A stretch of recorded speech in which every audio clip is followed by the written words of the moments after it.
Well, we made it about 15 minutes later than we were hoping to, but we're having like technical difficulties are a bitch. all the technical difficulties today for reasons apparently. But Yeah. we're back. Hello, everybody.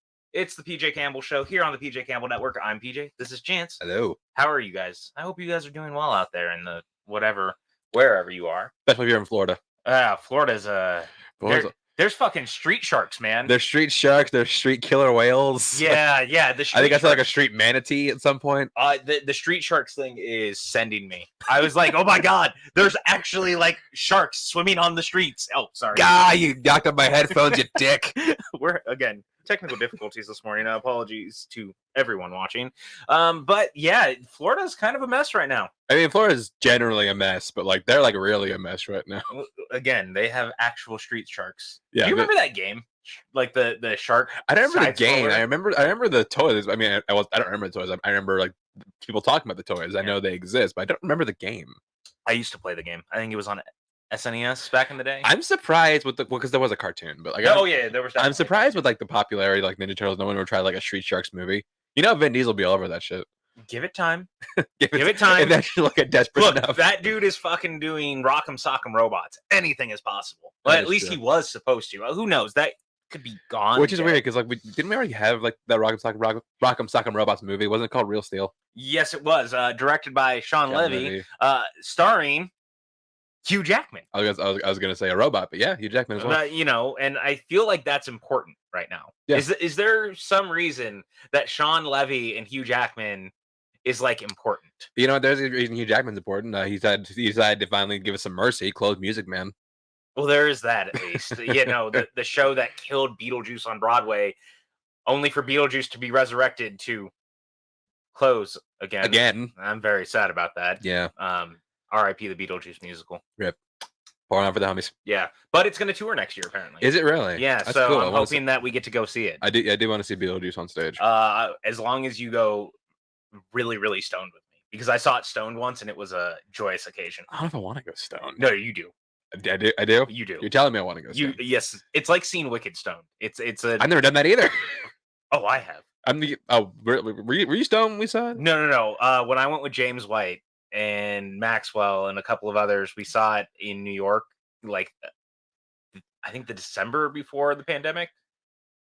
Oh, really? And the edible like kicked in right as the flying monkey sequence was happening, and it was a good time had by all around us. You know, I've seen Wicked enough times on Broadway. I might do it stoned next time. See, that's what I'm saying. We missed Lion King. I'm a little sad about that. Yeah, we did. Yeah. It sucks, but yeah, I've seen it already. Yeah, I've seen it. I mean, that's another one I wouldn't mind watching in somewhat of an inebriated state, just because it's a bunch of people pretending to be animals. That's interesting to me. Yeah, it could be like a life-altering experience. I don't know. Speaking of like Taylor musicals, would Spider-Man Turn Off the Dark have been better stoned, or that a slowed your reflex and you might have been worse off? If anything, if the Munsters movie proved anything to me, not everything is better when you're stoned. Yeah. Well, I mean.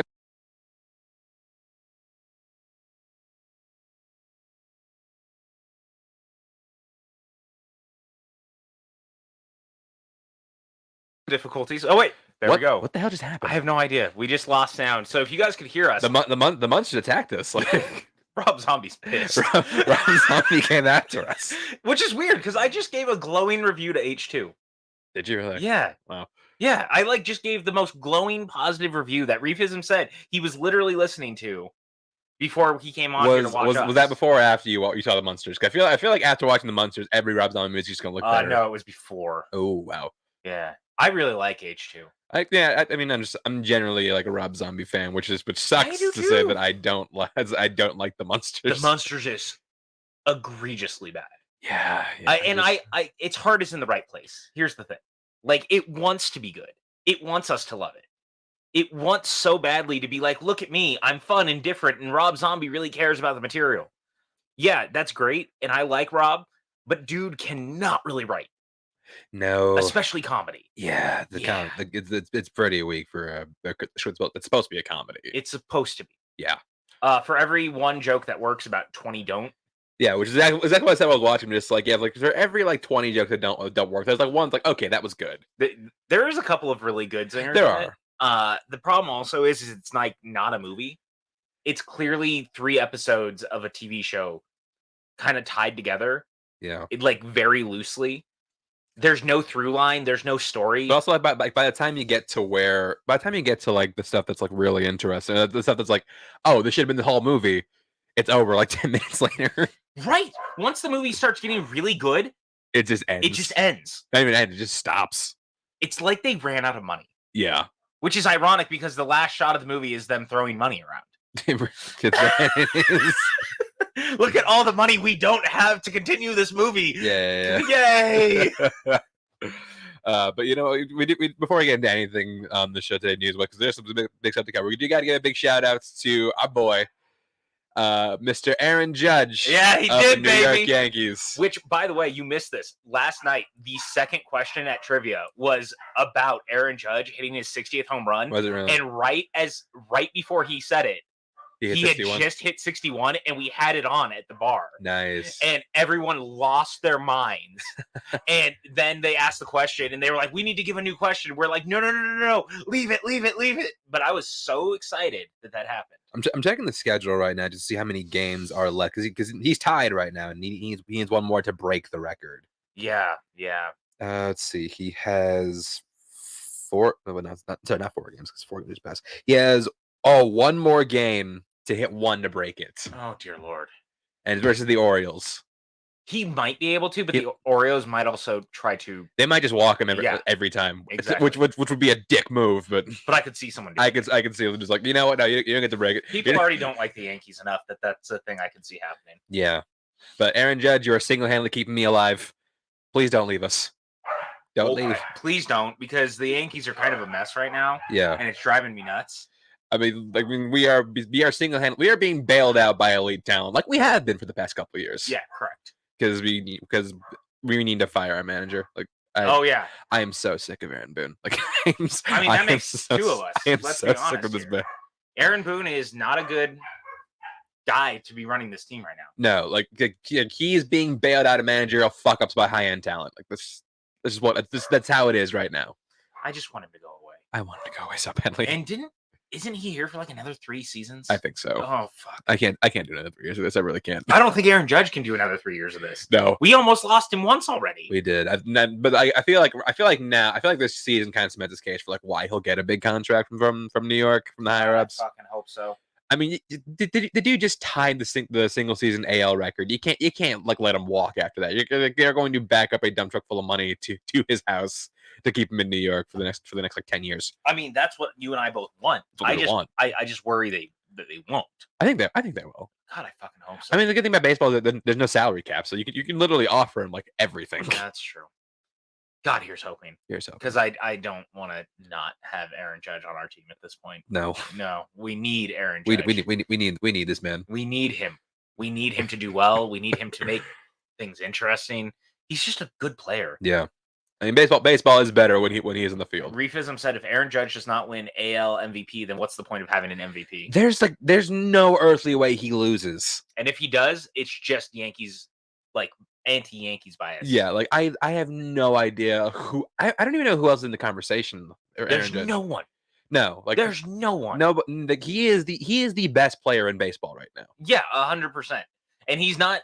Look, we all like guys like Barry Bonds, who was like, "Look at me, I'm already really good, and now I'm going to take steroids, and I'm just going to keep hitting balls just to entertain you people." Yeah.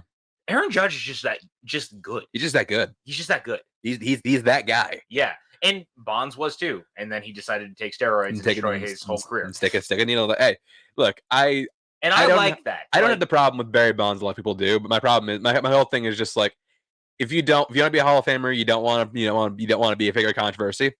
Don't stick a needle in your ass. Correct. 100%. Like, all that goes away. you just take steroids out of it. That's 100% accurate, actually. Yeah. Yeah. Fucking Barry Bonds. Barry Bonds. I love watching that dude play back in the day too. Oh, he was incredible. Yeah, like I grew up in Sacramento. I mean, like go down him, McGuire, like they were the guys who like brought baseball back. They made baseball cool again. Yeah, and now Judge is doing it. Guess what, guys? Baseball is actually super fucking cool. Yeah, and you should watch baseball a lot more than you probably already are, because it is America's pastime for a reason. It is. It's the again. I think about this a lot.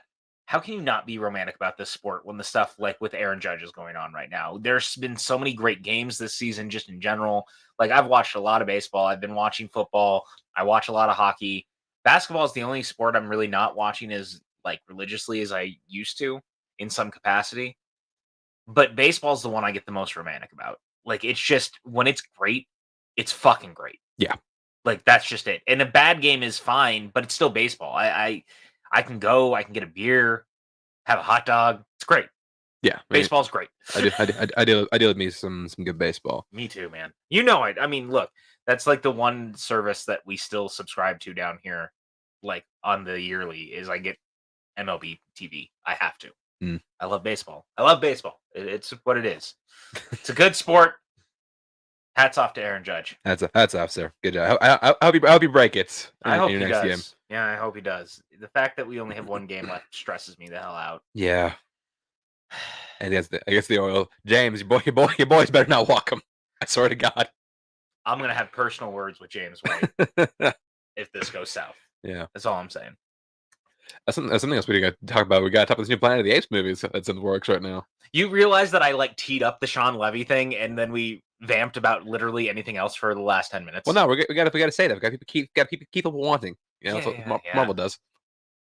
Do they? Because apparently the only... No, I'm not going to say it. I almost decided not going to say it. My mind went one direction, and I went, you know what? I'm not going to open that can of worms. Oh, boy. Yeah, I know you were going. So. I know exactly that you know exactly where I was going, and I'm not going to do that. Yeah. Because we don't need those kind of problems around here. No. No. I'm very happy that we're getting a new Apes movie. Wes Ball is really talented, and Kingdom of the Planet of the Apes is such a great title. Yeah. I feel like this is going to be the stepping stone to them finally deciding to remake Planet of the Apes in some capacity. Again? Like, yeah, but now they'll have like built it. But the difference is now we'll have seen it from the beginning. So I can also see it where it's more of a remake from the eyes of the apes and not from the human astronaut. So, you know, because at the end of Rise or in the middle of Rise, we see that the rocket goes to space. It goes to space and it just never comes back. And we haven't seen anything with it. So Kingdom of the Planet of the Apes is interesting because I kind of like the idea of seeing a world where the apes and this kingdom of theirs has finally kind of started to build and be real, and they're really becoming like the dominant species. Like we've kind of seen I'm also that. curious what we mean. We saw like 2 whole movies of that in the past couple of years. Well, but I mean without like as many of the human interactions. Like we had Battle, but like Battle's fine and isn't really doing the same thing. Mm-hmm. Like I like this idea of having one where it's a very heavy ape focus.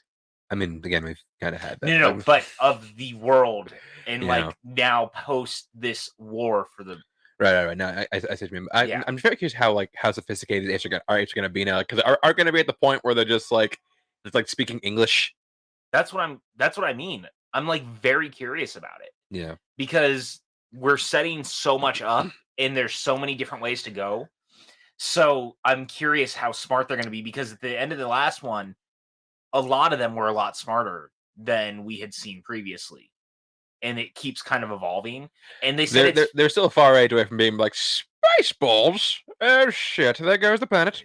What a great ending to that movie, by the way. No, Spaceballs is great. Spaceballs is fantastic. But I really like Wes Ball. Those Maze Runner movies are way better than they have any right to be. They're still not great, though. They're so well directed, though. Are they? Yeah. They're like fine directed. No, dude. I think that of all the YA movies, other than maybe the Hunger Games, they're the best directed of the that whole subgenre.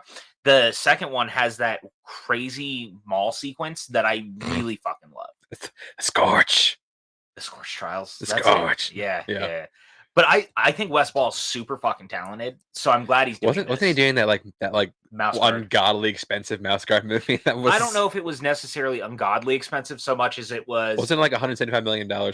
Probably, because I think it was all mocap. Yeah, so that's pretty. That's kind of pricey. Yeah, I would have loved to see it though, because I really like mouse guard. I mean, the test reel looked interesting. Yeah. The one that got leaked. And it's out there. If you guys haven't seen it, you should check out that mouse guard sizzle reel that they released or got leaked. I don't know exactly how we got it, but it's super great. It looked interesting. I would like to see the whole movie, and like it had a cast. Mm-hmm. I think Idris Elba was going to be the lead of it, and I have the comics downstairs. You really? Mm-hmm. Interesting. Yeah, I really like them. I wonder if that'll get resurrected because Boom, I think, is the studio. Boom Studios, I think, is the company who has that property still. No, well, yeah, because I think Archaea was the one who put it out, and Archaea is part of Boom now. There's every chance that Boom could make it potentially now. Maybe they had an overall deal, I think, with Fox, which is why they did The Empty Man there, which I finally watched for the first time the other night before it left HBO Max. I still haven't seen it. It was really good. Was it? Yeah, it's really good. It was really creepy. That's what I keep hearing. Because like my buddy Adam Collins. Oh yeah, he's really high on it, so I want to check it out. I loved seeing what's his face James Badgedale actually getting to like lead a movie like that. Yeah, I feel like it's been forever since I've seen him in anything. Yeah, and that movie sat on the shelf for like 3 years before it was finally released too. I didn't realize that, and apparently the director was like, "This is basically like my rough edit of it." Oh, really? And he wasn't like super high on any of it, and yet the movie is really good. It's really creepy. The atmosphere is great.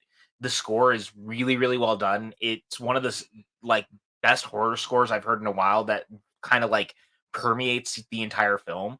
Like you don't realize it, but you also realize like it's just always kind of constantly there.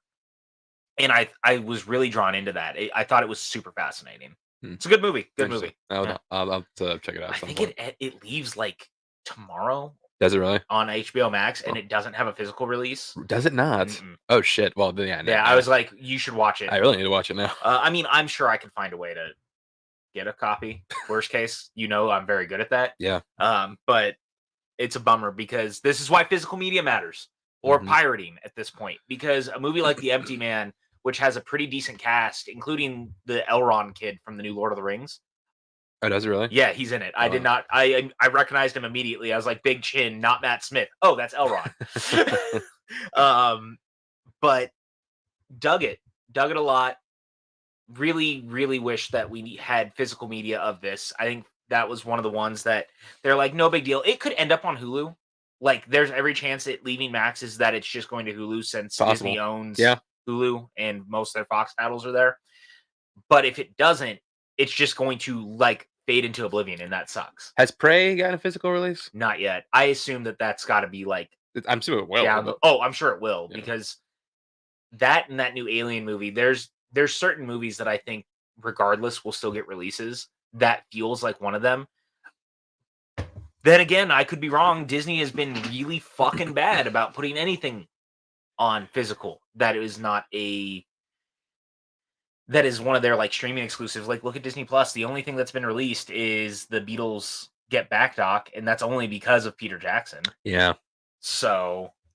Yeah, I do think it sucks how they are like just so for some reason they just won't put these out. They won't put these out on physical. It's fucking frustrating. Yeah. It's because they think they're going to lose subscribers, and the thing is like ultimately I think they're doing more damage doing that. Yeah. And if they had wanted, they could just do like the MOD releases, which is like made on demand. Dude, just create a store. That way you're not spending money. You're not going to lose anything. That's true. Fuck it. Just do that. And it's really frustrating. I'm going to get on a soapbox about this. It's a bummer because a lot of these physical releases, like with the Marvel movies, it's great. And I'm glad they're still doing it because I'd go crazy if they didn't. But then they don't even put all the features that they put on like Disney Plus on the disc.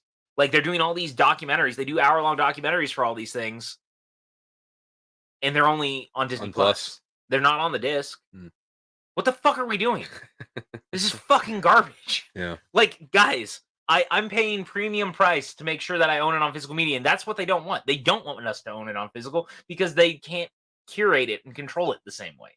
Like, they can change shit, right? We've seen pictures of them, like, changing special effects or doing things later on some of the streaming releases because they had more time to do it. Like, the Dark or Love and Thunder. They fixed some of the stuff in post again before it hit digital. Really? I didn't know that. So some of the sequences, the special effects have been like improved or changed Hmm. Which is such a weird fucking choice. But they also like being able to like pull things out, stop Well, people. kind of like with Avatar, where like they chose now to take the sex scene out. Wait, what? Oh, you didn't hear about this? No. So the re-release that's in theaters right now, the sex scene's cut. What? It's just not in the movie, and it's not on Plus either. They cut it out of there too. What? I'm surprised you didn't hear about this. No, I have totally missed this. What is happening? I don't even like that movie, and I'm just sitting here going, "Why?" It's just like pointless now. Just like if this happened like like shortly This is why after. physical media matters. I mean, we have the sex scene left in. We had Avatar with the sex scene still in it, but like it's just weird. Like 3 versions of it, by the way, on that fucking disc. Really? Yeah, there's Jesus. there's a director's cut, and then there's the extended cut. Oh, what the fuck is the difference? I don't care. I'm not gonna find out. I don't care the differences. The extended cut has No. Oh no, I'm telling you. I want to know. I want you to know. Fine, tell me. It has the original like Blade Runner-esque opening with Sully on Earth before he gets sent away. Oh, the one was in the trailer that was in the movie. Right. It's got all of that put back in. Okay. And then it's got the director's cut stuff on top of it. Okay. And I want to say there might be a little other like sprinkle type stuff, but the big thing is that you finally see Earth and like that whole Blade Runner-esque sequence, which is fine, and I'm glad I've seen it, but it makes the movie 3 hours long, and then I'm very unhappy with myself for having sat there. You're unhappy with stuff after having watched Avatar. But yeah. Reefism asks, should I see Pearl before I see X? No, watch X first. Yeah, I mean, because I think that there's a lot of good call. It's watch X, watch Pearl, then watch X again, because then you see a lot of there's a lot of stuff in X that is heightened by Pearl, but it's interesting watching X first, and then like you see Pearl and you're like, oh shit, that's really cool, and then you watch X again and you're like, wow, that is way cooler than I even imagined. That's the way to do it. I mean, like theoretically, you don't have to. No, I mean, you don't. It's encouraged, but you don't have to. No, but that's what I would do. Yeah. But so anyway, they cut out the sex scene. They did, but it's just so weird that they did it like just this far after the fact. It's like it's been 12 years. Exactly. Like that's the weird thing. It's kind of like remember a couple of years back when 13 Reasons Why cut out the Hannah suicide scene. Which one? 13 Reasons Why. Yes. They cut out the scene of Hannah killing herself. Correct. But it's just like, okay, great, but you did it like 4 years after the season premiered. Like we've seen it. Like it's out there. Blake Sabari says Avatar's hair sex scene was in the extended version, not the theatrical cut. That's a lie. That is a lie. I remember seeing it in theaters. No, that is a lie. I'm not getting in the middle of that debate. I will let you and Robert hash this one out together. I'm like, I was there. I saw it in 3D, and I was weirded out in 2009. I'm weirded out today. It was there. Are we sure you didn't see the director's cut in theaters? Because the director's cut was in theaters. Was it really? Yeah. Maybe it did. I don't know. Because the director's cut was like released that March, I think. Much like everybody in 2009. I don't remember. I don't remember much about Avatar. That was a good joke. Yeah. Except, you say that. However, yeah, I think about this a lot. There is this world where I keep being like, I don't know if people remember Avatar. And then that movie went on to make $10 million on its re-release, and it's one of the bigger re-releases in a while. But here's my counterpoint to that, though. You look at something like Spider-Man, which had a re-release not too long ago. Right. That did like 3 times better than Avatar. So I think the $10 million in this like state-wise says more about how this movie might not do well. I don't know, man. It's a pretty big deal, I feel like. I mean, $10 million, sure, but like, still, you think more people be in a rush to like, oh man, Avatar's back in theaters, especially considering like how people feel about the theatrical experience for the first Avatar to begin with. Mm-hmm. Mike K says, "Can't believe there are now 4 versions of this movie." Yeah, I don't disagree with that even a little bit. And then Robert said, "Now Chance isn't so sure," and he put a laughing emoji at you. If we will deep dive into this. Yeah, I want to do like an Avatar like research paper just to find all this. We could do a video essay here. the many versions of Avatar. Yeah, we'd probably get all the views Yeah. leading into the I mean, release of the sequel. theoretically, yes.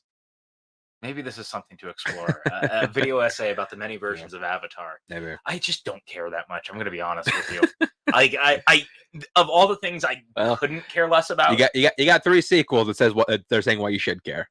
No, 4 sequels. Well, 3 for now. 3 for sure. They can still take the other one back. The 5th one. They can still take the 5th one back. Imagine they're just like, no, actually, we're just not going to make the 5th one now. they say Avatar 2 underperformed. We're just like, crap. We're locked into 3. He's already shooting. Can we pull the plug on 4? Hey, James, pull the plug on 4. No, okay, fine. But you're not getting a 5. And I mean it. James will burn the studio down if they try to do that on him. Let's be honest. No, I mean, no. This is James Cameron. He'll drown the studio. He might do all of that. He might do all. He might stick Hurricane Ian on. So that's just me. There are street sharks at Disney. Street sharks at Disney. What that? You know what? I want that to happen. Actually, just the street sharks part, not the rest of it. But the street sharks at Disney, I'd be okay with that. We also got some other Disney to talk about. Mainly before we get like the big one with Blade losing director. Yeah. Sam Tariq. Mm-hmm. It's sad because I was excited. I did like his last film, Mowgli. I was excited to see what he would do with a Blade film, but that also kind of makes sense as to why we probably haven't heard much about it since it got announced. Yeah, I am of 2 minds. I'm a little bummed out because I was excited to see what he was going to do with it too. However, I'm also of the mind if his vision and what he had an idea of is not the level of what they're hoping or anticipating. I'd much rather they cut ties now. Like, don't. But like, we it's like nothing new. We've had like Edgar Wright's like the most famous example of this, where we had like a director drop out. We had Patty Jenkins, Derrickson with Doctor Strange 2, and we actually got a better movie out of it, in my opinion. Yeah, Doctor Strange 2 slaps. Yeah, it's as the kids say. It's a good movie. But I'm just very curious to see who they get to step into this whole thing. What I want, someone I've been championing for to direct this movie, I want Ray Muyiwa to step in. I really want that too. I don't know if he's too busy with Mando stuff. I think it's going to be Adil and Bilal. I think that they'd be smart to pivot back. They're supposed to do stuff on Miss Marvel too, but I could also see them. Did that get a second season? It did. Did it really? They Instagrammed about it, that they were already prepping for it. Oh, wow.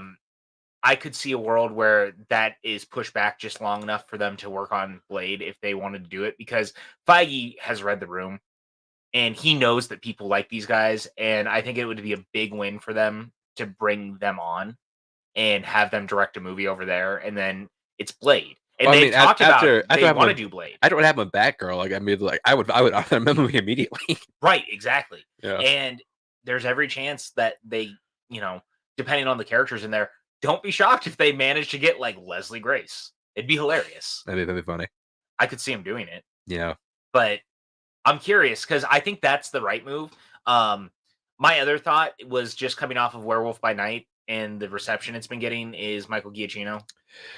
It's a lot to go from a short to a full feature. Yeah, but I mean, this is like a 52-minute short. It's not like 20 minutes. I mean, still though. Sure, but now he's part of the stable. That's true. I mean, it could happen. But the new Transformers is done, right? As far as I'm aware. I mean, it's supposed to come out next year, right? Next summer? I mean, I'm tried maybe Stephen Campbell Jr. Yeah.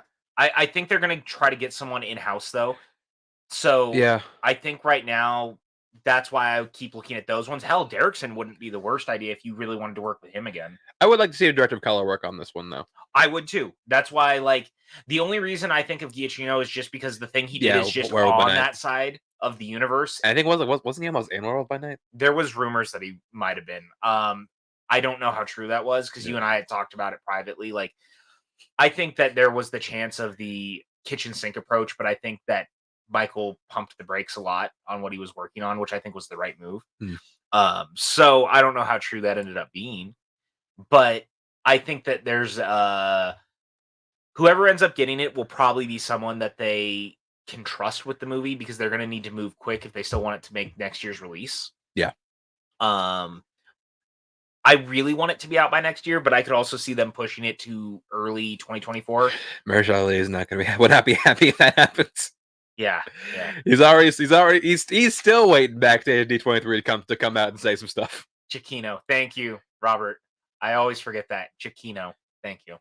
I always say it wrong. I completely missed it, but yeah, Chiquino. Yeah, no, I know. I don't know. I always say it wrong, and I feel like an idiot after the fact. He has corrected me. I can't tell you how many times. Like even in real life. Well, he got it straight from the guy, so I mean, oh, I know. so he knows. Oh, I know. And he will not let you forget that he got it straight from the guy. I've heard that story. I can't tell you how many times, Robert. Yeah. And you know why? It's because I fuck up the name almost every single time. Yeah. I am not learning from my mistakes, apparently. No, we are not. You're not taking your lessons from Chapter 2, the movie you love so dearly. That's correct. Mm-mm-mm. Don't you shake your head at me. I will shake my head at you. Anyway, yeah, I do agree with you. I think it'd be great if we got a POC on the film. I'm just looking at it in the confines of they will probably go to the stable of directors. Oh, you know what? It sucks because say a Dylan Bilal get this, you have Nia DaCosta working on the Marvels. I think it'd be cool, but if they just switch projects, could you imagine? Because after seeing Candyman, I think Nia DaCosta would be a really good fit for Blade. Dude, Candyman was so good. It was. I really liked Candyman. Candyman was. I wish it had been 10 minutes longer. That's the biggest fault with that movie is that just as it really ramps up, it ends. But it's so good that I don't care. But I also just wish it was 10 minutes longer. Yeah. Oh, it's so good. I really like the new Candyman. The Candyman's pretty sweet. I mean, it's the best Candyman since the first one. It's the only good Candyman since the first one. I have a soft spot for Farewell to the Flesh. I don't know if it's necessarily like very good, but I have a soft spot for it. I mean, I just like Tony Todd. So well, that's a part of it. The third one, the less said, the better. But yeah, what's the third one called? Is it Day of the Dead or something? Some shit like that. Yeah, it's something like that. Someone in the comments can tell us. Somebody tell us what the third Candyman is called. Yeah, Robert agrees. It ends so quickly. Yeah, that's its biggest problem. Is like I really like the movie, but it as soon as it starts ramping up and it's going, it just over. Yeah. But that last shot is pretty fucking haunting at the same time. Yeah. Jared McMurray. That's not a bad choice, Mike, for Blade. Jared McMurray. Who the fuck is that?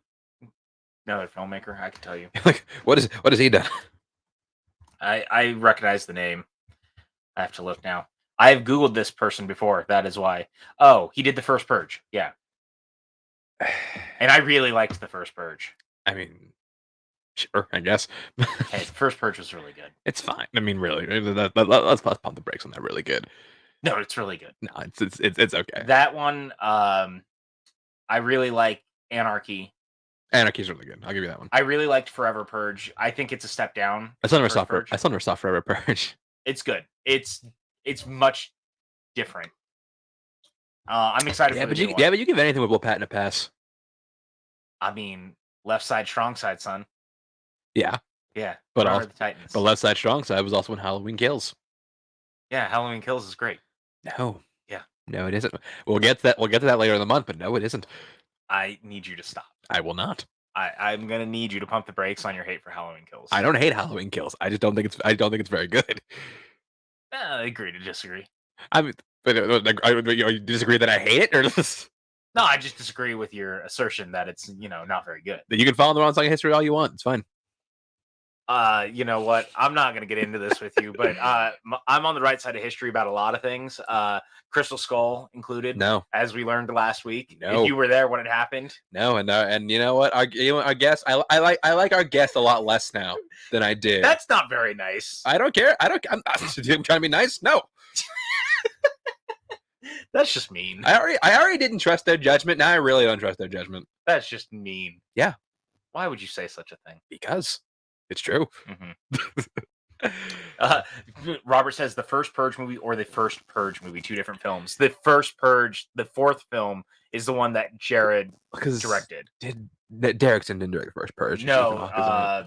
What's his name? Who directed the first three?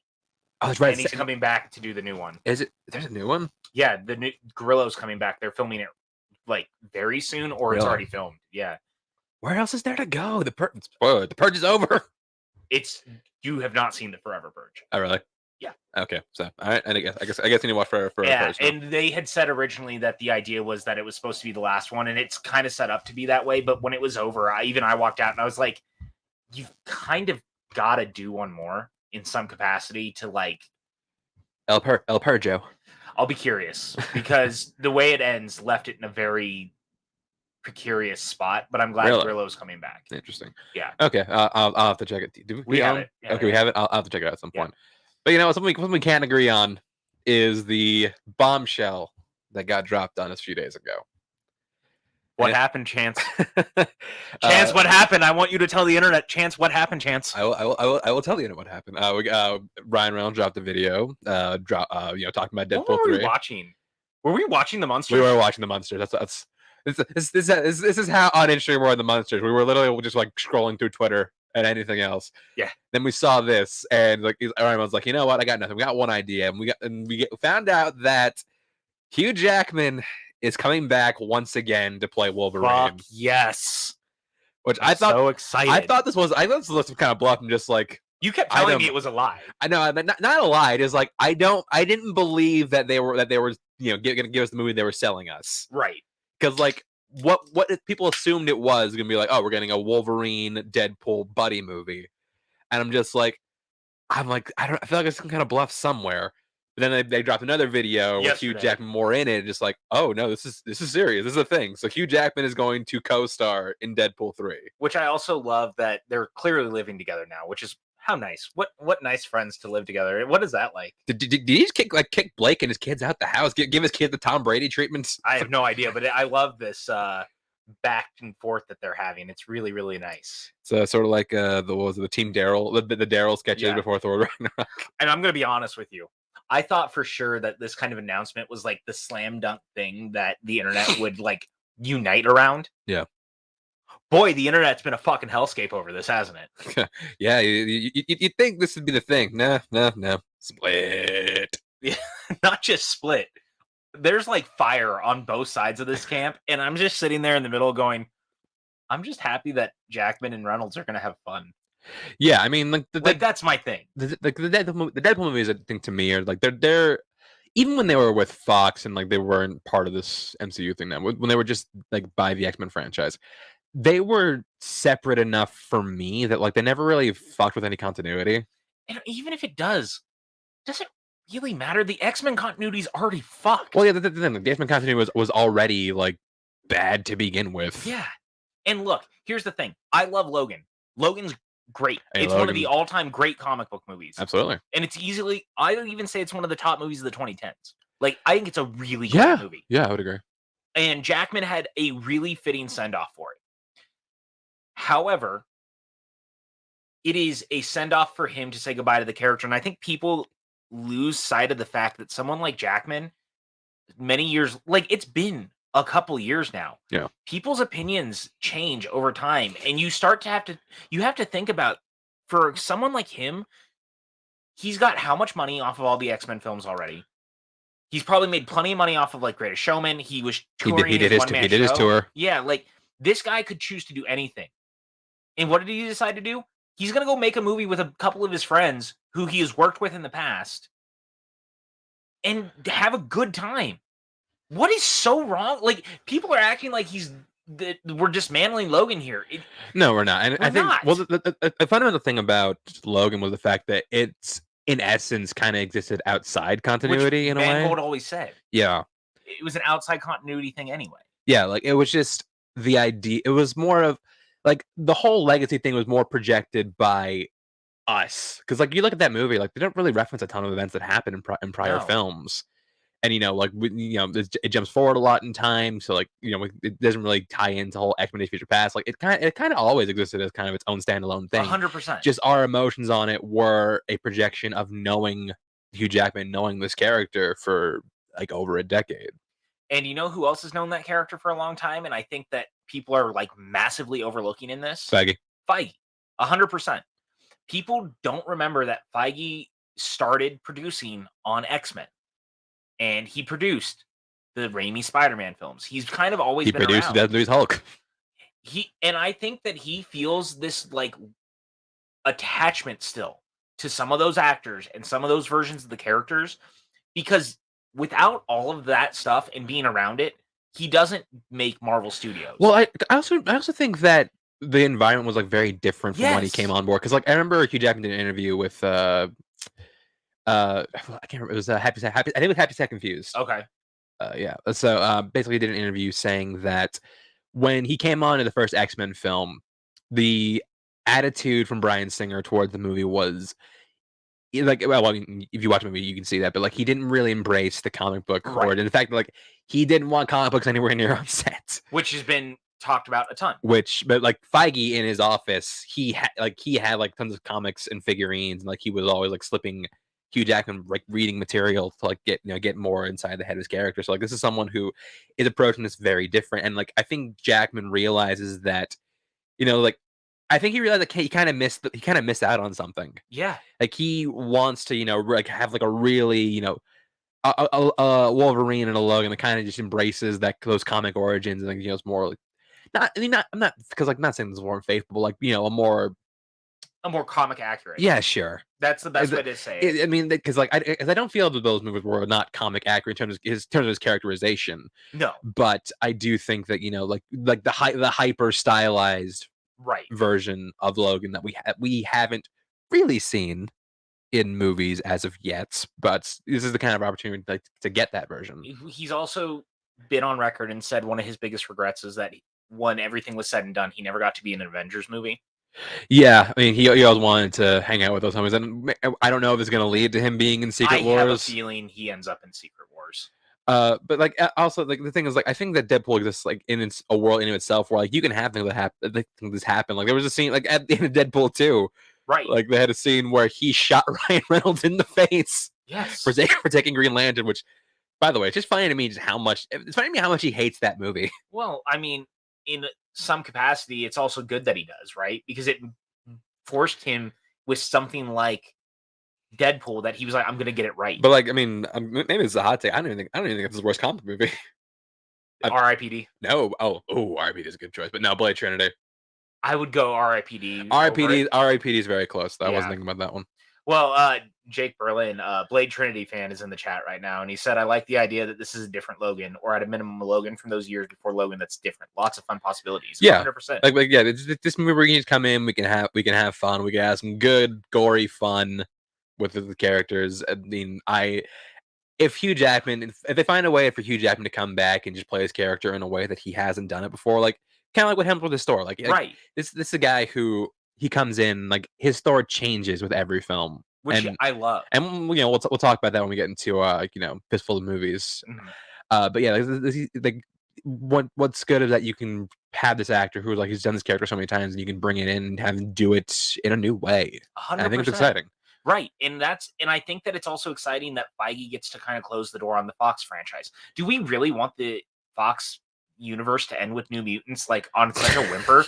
No, we don't. And Feige cares enough to go, man, like, look, at least we can sit down and look at those universe and those movies because it matters to him. I said it yesterday on Twitter. It was like, I think people underestimate how much he does care about that cast in those movies. He doesn't have to like every single one of them or every idea, but he's always going to be partial to the cast and the people that were involved, which is why he's giving them all like singular send-offs, if you will, in other ways. I also do think that I think people are kind of jumping to the conclusion this is going to be like he's going to be the MCU's Wolverine, which is why no, it's selling Logan. He's absolutely not. No, because they're going to want someone much younger. Not the Hugh Jackman. Not the Hugh Jackman looks old. He's older, but he's older, and they want someone who can get more mileage out of. This is the multiverse saga for a reason, right? Yeah. And it makes the most sense right now to get one last time or one last ride with a lot of these people, right? Yeah. That's why you get Andrew, you get Toby, you get all the villains. Nick Cage, you stay home. I wouldn't hate seeing Nick Cage. Nick Cage, you stay home. But Eric Bana, you stay home. But at the same Jon Griffith, don't answer the phone.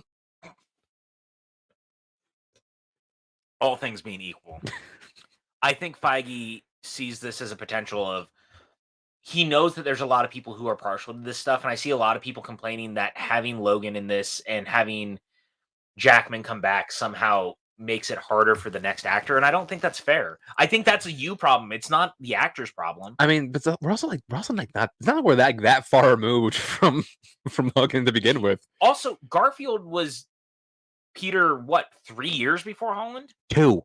Right, and we all were like, totally acceptable. Yeah, I mean, like I think that I think the whole thing we're just like, oh man, it's not fair. The next Logan, the next person who is Wolverine, because there's going to be an Wolverine at some point. I think I don't think it's like that hard to differentiate, especially given that again this is a Deadpool movie, Right. which is not so it's not going to be like this like massive like cornerstone film in the MCU. It's just going to be like it's going to be like a fun one off. And then eventually Deadpool will end up in the MCU. Like that'll be the joke. That's just so that's just weird for me to imagine, honestly. Yeah, but I also hope it's more like the fringes of the MCU, like just kind of what he was doing in the Foxverse, where he like just exists. But yeah, so this is now the first MCU. Well, not the first. I'm sorry. Technically the first MCU film of Phase 6 because this comes out before Fantastic Four. And Secret Wars is not long after, which is why I think that there's every potential that I don't think Jackman's going to get in like Logan shape or Wolverine shape. But I think he'll be in like. He's not like that out of shape. He could if he wants to. Yeah, but I also don't think he has to. He's not gonna get into like. I mean, he could get into Logan shape because he wasn't as jacked in that movie. Or I should have said Days of Future Past shape. Well, Days of Future Past were like Wolverine. He was fucking jacked. Oh, I know. Do you remember that first picture when they released of him? Yeah. Like that picture's insane. Jacked within an inch of his life. Yeah. I don't think he's gonna go that hard, but I also think that he'll be able to like he can go like as hard as he did for Logan. Because he wasn't like he was built, but like he wasn't like like holy fuck, dude. Like which is why I think he still shows up in Secret Wars in some capacity. I think that Secret Wars will be the end of a lot of the multiverse stuff for a lot of reasons. And I think that Secret Wars will be the closing of the door on pretty much all of it. I don't think we're going to see a lot of variants running around after that. I think that other than like Simmons, obviously, and any ones that have like been pre-established the end of this multiverse saga will be the only ones we see. Then everyone else will have like their swan song. So we saw Stewart. We're getting Jackman. We got Toby. We got Andrew. Like these bigger characters and these bigger actors. We'll see all of them in some capacity, or we have, and that'll be it. I'm just very curious about the approach to this film. Like, I want to know, like, like the story, like how is the character gonna be written. I want to know, like, how exactly this is gonna play out. Yeah, me too. But I'm looking very excited for it. I think that the internet needs a collective fucking enema to just relax. Everyone just take a peace pipe. It's all good. Like it's gonna be okay. Berlin did bring up. He goes, "Do you think we'll see him in his original costume now?" I think there's the possibility. Of a version of it. God, I hope not. Just like this is a thing where I will stand on my soapbox all the time. It's not that I don't think comic accurate costumes can work, but that one in particular I don't think works. I feel like anybody, and it's not it's not the design of it. It's the color. I think anybody in that much yellow, they look stupid. If they do the brown and yellow, I think it's better than the blue and yellow, and I think you can make that one work. Potentially, yeah. That's just a hard costume to make work. I feel like no matter how much money you put into it, it's gonna look stupid. Deadpool and Spider-Man have given us the chance to start emoting more with the masks, and I think that helps also because I think there would have been a weird thing about Jackman not being able to emote with his eyes under that mask because Jackman's a very emotive individual, and I think that's why we like that character so much. I think that'll go a long way if they can figure out a way. If you get like a muted yellow, yeah, and like a muted navy blue, like the one at the end of the Wolverine that they like open in the extended cut, and you see the shot of the suit. That's the one I'm thinking of. Yeah, you need to like tone down the brightness on the yellow because like anybody, like you're gonna look like the jacked Curious George man. Yeah, if that's not wrong. It'd be very funny though. It would be very funny. There would be a good joke there about him looking like the man, the man yellow hat, Curious George. Yeah. Kind of like that, by the way. That's a fun idea now. Now I want that to happen. just walking in like the big blue and yellow suit, just like this looks fucking stupid.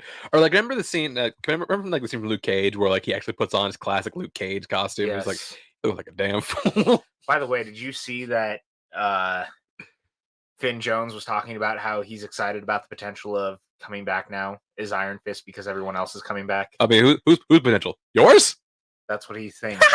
he was talking about it in an interview. I saw it yesterday, and I was like, "Oh, Finn, I don't think you realize that no one really wants you to come back." Yeah, no, like, everyone else has an invitation to come back and return. Finn, you go sit in the corner and you think about what you've done. That's 100% the accurate way to look at it because I just can't. I can't imagine. But PJ, he's the immortal Iron Fist. Yes, I'm aware. He screamed at it In case you don't know, you keep reminding you. I don't want him back. He's like the one of all the characters I don't want him back. No, because I didn't even like his Iron Fist all that much. I didn't either. That's what I mean. Like, I don't mind, I guess, if they try to find a way to bring him back, but I just don't care. I just don't. And I didn't like him very much. And I'd be fine if we just let that go. We already have Shang-Chi. I'm cool. We already, unless he's like the villain of Shang-Chi too. I'd be okay with that, actually. Yeah, make Iron Fist the villain and then have Shang-Chi just like punch him through the chest. It'd be great. Just end that dude. Put him out of his fucking misery. I mean, you can't kill him. Again, he is the immortal Iron Fist. Someone set Deadpool on him. Deadpool will figure it out. Okay, I'll get it done somehow. I just don't like Finn Jones in the role. I wouldn't mind getting Danny Rand back. I just don't want it to be Finn. Yeah, I feel like we can kind of do better on that casting. Kinda. Oh, we can absolutely fucking do better. Okay, we can very much do better on that casting. Very much so. But I don't know, man. Is there anyone now at this point that, like, before this multiverse saga is over, is there anyone else that you want to see back in some capacity? From past films? Yeah, or even, past films, anything. Is there anyone left for you that you are like, man, I really want to see this? That's a good question. Let me double check. I would love to see the return of Will.i.am's cowboy hat. But I'm not. That's not my serious answer. But just, I was like, God damn it! No, not Will.i.am. Will.i.am's cowboy hat. Let's see. Actually, I would not mind Will.i.am. And how about we just bring that whole cast back? That's true. There we go. But for real though, looking at the things that have been made, which proof. Wow, this is slim pickings actually. I want Marsden. I want James Marsden back as Cyclops. Sure. I just don't want his last thing being a 30-second cameo at the end of Days of Future Past. That's still more respect than he got in X3. Yeah, because Brett Ratner fucking sucks. And he had to quit. I mean, if I had to pick anybody, probably Wesley Snipes' Blade. Okay. Which I know he wants to do. He would love to. I know he'd love to. But yeah, that's about it. A lot of these characters I'm fine just being left out. Actually, no. We did talk about off camera real quick about how I would like to see Sam Elliott come back as General Ross. As Thunderbolt Ross. Yeah, that was we had talked about it, and that was like my joke version of I wouldn't hate if he came back as the recast version. Yeah.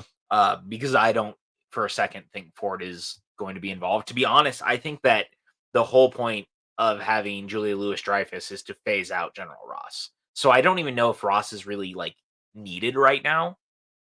I'm very curious. But I'd like to see it though. I would love to see it. Don't get me wrong. The idea of Harrison Ford in the MCU is exciting, but he's also 80. But even like he doesn't have before. I would like to see that character like actually. Oh, I agree with you. Be Red Hulk for once. Robert said, bring in a Justin Hammer variant, but it's Guy Fleegman from Galaxy Quest. And you know what? I'm here for that. I'm here for that right now. Let's do that. Yeah, I mean, we're going with MCU. Sam Rockwell's absolutely the one I want to come back. But like, dude, I just want Hammer back in any capacity. I think he's in Armor Wars. I think that made the most sense. Yeah, he's got to be, right. Like, we don't know a lot. Obviously, they're keeping everything close to vest because they want to get through Secret Invasion. Secret Invasion. Sorry, yeah, Secret Invasion. Yeah, but once Secret Invasion is over, I could see that being the move. Well, that kind of tees up Armor Wars, doesn't it? Yeah, that's what they said. They said that one dovetails into the other. Yeah. So, I'm cool with it. There's not a lot more to talk about. I just think that the internet needs to relax. I think that everyone is so bent out of shape over this Logan stuff, and it's almost hysterical because it's like people are calling out Jackman saying that he's like a sellout and stuff. And it's like, dude just wants to have a good time and hang out with his friends and make a movie and play that character again. Like, I really don't see why it's such a what? deal. Everyone who calls him sellout right now, they better go see The Sun when it opens in theaters. And they won't. Right. They won't. Of course they're not going to. They just like to be loud and contrarian and angry about stuff all the time. I was getting blown up about it, and I was like, guys, really, does it matter? It really doesn't. It's cool. Like, it's fine. Yeah, I mean, I don't think it's gonna make Logan any worse. No, and why would it? Yeah, like movie still exists. Yeah, Logan's still good. It still exists. people need to learn to separate movie to movie. Like, I don't think I've ever seen a sequel that has actually actively hurt the original for me. Oh, I've seen a couple. I can separate it because I've seen a lot of very bad horror sequels over the years. Like, honestly, the existence of Jaws 3 and 4 does not make Jaws a lesser movie. But like that man, that's a little different because the shark does die. Like the shark Yeah, doesn't come but some of back. the characters are back. Yeah, That's my point. So it is funny. even It is funny on Jaws 4, Martin Brody died. The fear of the shark killed him. Yeah. It's Yeah, like, excuse me. Jaws 4 is very bad. Jaws 4 is quite bad. Yeah, Jaws 4 is quite bad. But I mean, I've seen plenty of Halloween sequels that are like, I don't love a lot of the stuff with Michael being her brother. I've always thought that it's made for like a lesser overall viewing, but ultimately it doesn't affect how I feel about the original. You know what I mean? Like, the original is still terrifying. Michael is still terrifying. In a vacuum, that movie is great. There's nothing that happens outside of it that should hurt that for me. Like, we should be able to focus on that. The closest I ever got was Independence Day Resurgence. Yeah, that's a good one. Blue Blood 2000 is one of mine. I don't remember that movie. I've only seen it Well, because like twice. it opens with, I mean, obviously we find out that Jake died and so Right. did Curtis, but we also find out that the orphanage closed anyway. It's just like, oh, so everything you worked for in the first film was just for nothing. This is why I don't really remember that movie. Dark Fate's another one for me. But I mean, it doesn't ruin T2, but I'm just like, oh, okay, just end stuff. It's sour enough for me. But yeah, we'll get to Dark Fate another day. No. It's just an interesting conversation. Yeah. But basically, everyone relax. Hugh's just here to have a good time. I'm very excited. And plus, you know, T. Jackman's Wolverine. Like, he's arguably the best portrayal of any superhero ever. He's one of them. I mean, he's Pantheon for a reason. Absolutely. So like he's gonna kill it. We all know that. Starter, Jason Bourne's 5th movie. I mean, that one's. Oh, do you mean Jesus Christ? It's Jason Bourne. I hate that movie for so many reasons. I don't hate that one as much. Honestly. I know you don't. I do. I do not like that. Also, because I don't like Legacy all that much. I mean, but that's the point, right? None of them are really great after. I mean, the first three are all. But that's what I mean. 4 and 5, like, they don't impact that for me because they're both not like, I like Legacy more than I like Jason Bourne, but that's not saying a lot. I don't, but I just like how they're very close though. They're very close. I think it's really beautifully shot, and I like the action. I gotta go to Thailand and take a pill. Oscar Isaac was in that movie. Yes, he was. Yes, he was. So was Edward Norton. Yes, he was. And so was Rachel Weisz. Yes, she was. Wow, that was a movie that happened. Yes, and indeed was a movie that happened. Well, the stunt spectacular that they did at Universal is real good, though. I still haven't seen it. It's really good. I've heard. I just have not got a chance to watch it. And the next time we go to Universal, we'll go. Yeah. All right. You guys have been here for an hour. They probably want to hear us try to talk about family horror films real quick, I guess.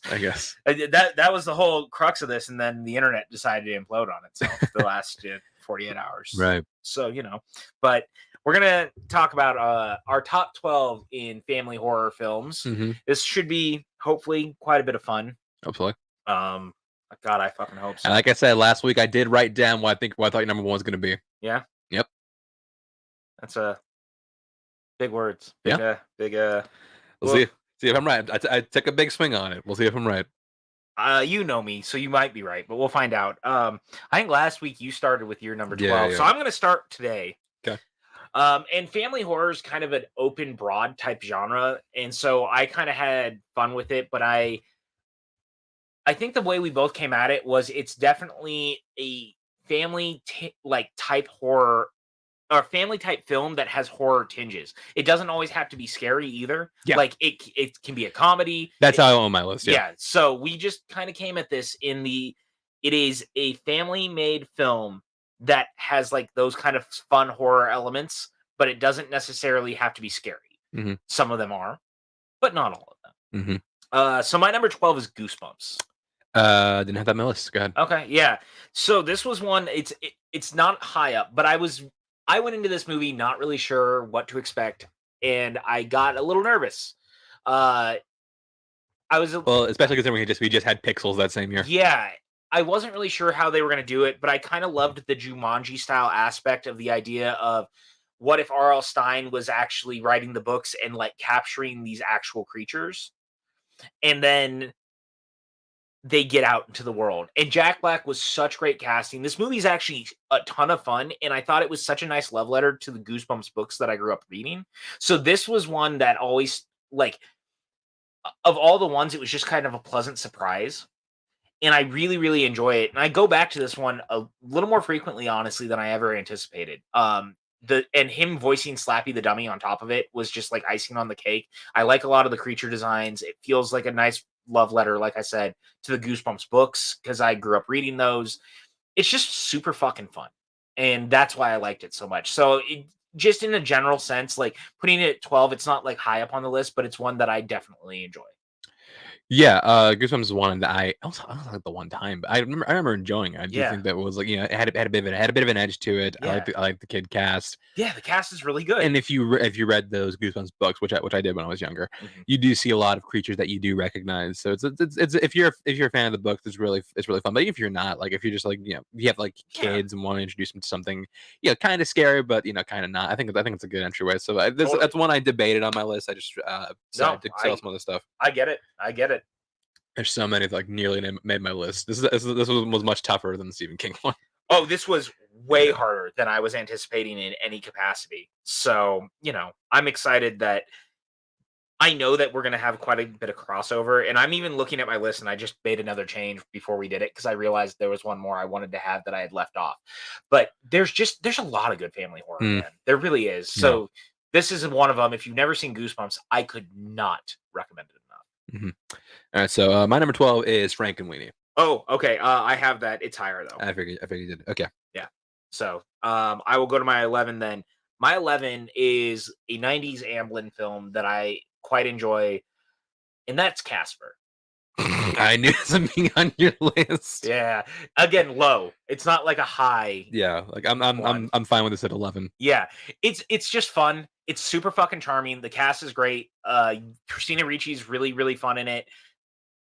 This movie holds up, and it's way darker than I think any of us remember. I actually remember talking to Dan Merle about this. Like, he and I were talking about it, and we were both like, man, have you rewatched that lately? Because it's fucking weird and dark and like actually oddly charming, but just a bizarre fucking movie. And yet every time I watch it, I can't help but be charmed by it. Dan Aykroyd making the cameo as Ray Stantz will always be hilarious to me, but it also has like the Crypt Keeper cameo, which is very, very odd and very fun. Clint Eastwood, Mel Gibson, Rodney Dangerfield. This movie has a wild fucking cast of people around it. Plus, you got Brad Garrett doing some of the voice work in it. Like, this is just a fun movie. I really like it.